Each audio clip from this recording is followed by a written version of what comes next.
నేను కూడా ఇది అయిన తర్వాత ఆకస్మిక తనిఖీలకు వస్తున్నా. నేను అప్పుడప్పుడు అంటున్నాను 95 CBN చూస్తారని. ఇంకా నేను స్పీడ్ పెంచలేదు, ఇంకా రాలా 95 CBNకి. అప్పుడు కొంతమంది తెలిసిన వాళ్ళు ఇక్కడ ఉంటారు, మినిస్టర్స్ కూడా అప్పుడు పరిగెత్తేసేవాళ్ళని. వీళ్ళు పరిగెత్తేవాళ్ళం, మేము పరిగెత్తేవాళ్ళం. ఆఫీసర్లు అయితే చాలా ప్రైడ్గా ఫీల్ అయ్యారు. ఈరోజు హైదరాబాద్ కానీ మొత్తం డెవలప్మెంట్స్ కానీ ఆఫీసర్లే చేశారు. ఈ విషయం కూడా మీరు గుర్తుపెట్టుకోవాలి. ప్రజలు మాకు మ్యాండేట్ ఇచ్చారు. సమాజంలో ఉండే బెస్ట్ పీపుల్ని మిమ్మల్ని సెలెక్ట్ చేశారు డిఫరెంట్ సర్వీసెస్లో. You are professionals. ఆ calibre, administration, organisation skills, communication skills అవి మీకున్నాయి.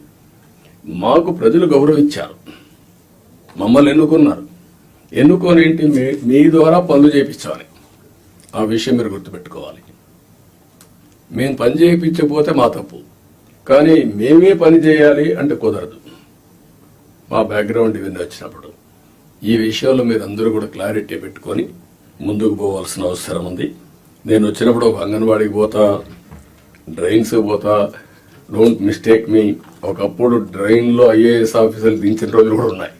దిగి చూడమా ఎట్లుందని మీ ట్రైన్ ఒకసారి దిగండి, మీకు ఒక ఐడియా వస్తుందని తిప్పి చూపించిన రోజులు ఉన్నాయి. చెత్త ఉంటే అవన్నీ చూపించిన రోజులు ఉన్నాయి. అక్కడే మీడియాలో ఎక్స్పోజ్ చేసిన రోజులు ఉన్నాయి. తర్వాత అంత హార్ష్గా నేను పోలేదు, కానీ దట్ వర్ ది డేస్. కానీ అదే మరి హైదరాబాద్ని బిల్డ్ చేయడం కూడా వీళ్ళే బిల్డ్ చేశారు. IT కూడా వీళ్ళే చేశారు. అది ఈరోజు మనకు ఒక ఔటర్ రింగ్ రోడ్డు కావచ్చు, ఆలోచనలన్నీ వీళ్ళ ద్వారానే వచ్చాయి. ఈ విషయం మీరు గుర్తుపెట్టుకోవాల్సిందిగా నేను కోరుకుంటూ